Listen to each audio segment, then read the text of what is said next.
For many fish keepers, or probably for all monster tank owners, an arowana is the highlight or showpiece of their tanks. That is why for most arrow owners, giving their prized pets optimum care is a must. Providing their prized arrows with well-balanced diet, top quality water condition, and in some cases, even giving them some vitamins. Well, I guess we all do that with our arowanas and other fish. An arowana is also known as a solitary fish, so it is very common that we see a single arrow in a hobbyist's fish tank. However, some hobbyists like me experiment on putting more than a single arowana in a tank. In the fish keeping community, there is an old saying that goes, for one to have an Arowana Comm, he has to have some balls of steel. Anyway, some of us are successful in doing so, but some just can't achieve success in their attempt of putting together a number of arowanas in one tank.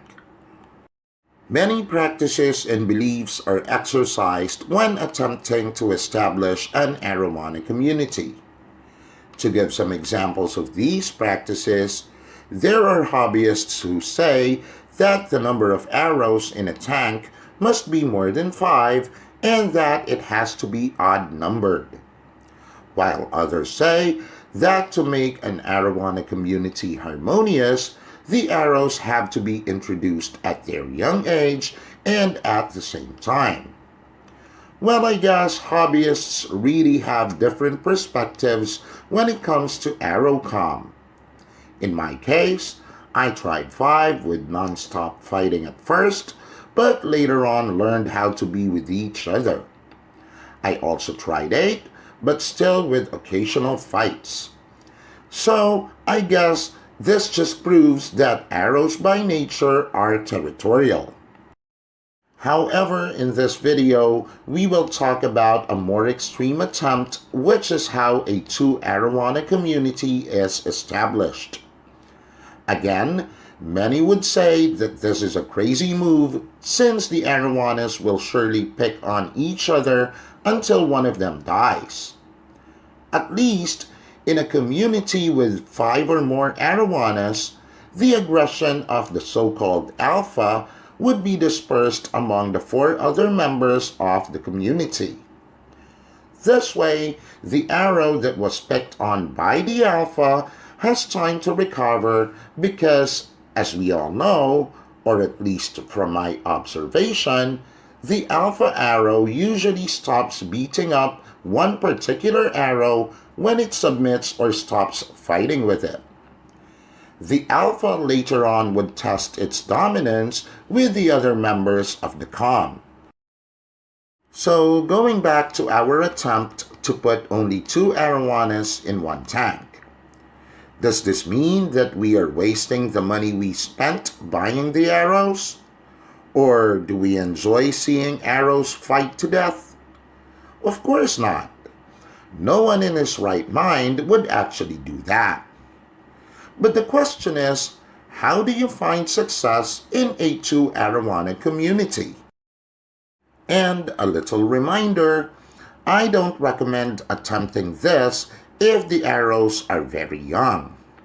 Like I said, arrows are territorial by nature, so even at a young age, it is highly possible that especially in a 2 arowana community, you would end up risking the life of one of them, or worse, both. Later in the video, you will find the answer why it should not be attempted when the arrows are still young. Also, I heard a story from a fellow hobbyist in which what he did to make his 2 arowanas familiar with each other, he used a glass divider from the time the arrows were still small. According to him, he did not remove the divider until the 2 arrows were a year and a half old. But when he finally removed the divider, thinking they were already accustomed with each other, the ending was bitter. He lost one of them overnight. So again, is there a particular technique for this? What I am going to share is the actual thing I did when I housed my 2 arrows in one tank. And I can say that I was fortunate enough to do it because of the following things I saw with my arrows' behavior. Okay, the first is when these 2 arrows were still a part of my 8-arrow comm. I noticed that they were always swimming side by side each other. So what I did was, I keenly observed them as days passed. The side-by-side swimming became more intimate, and then for several days, they displayed their mating ritual. This was the time I decided to move them in a solo tank.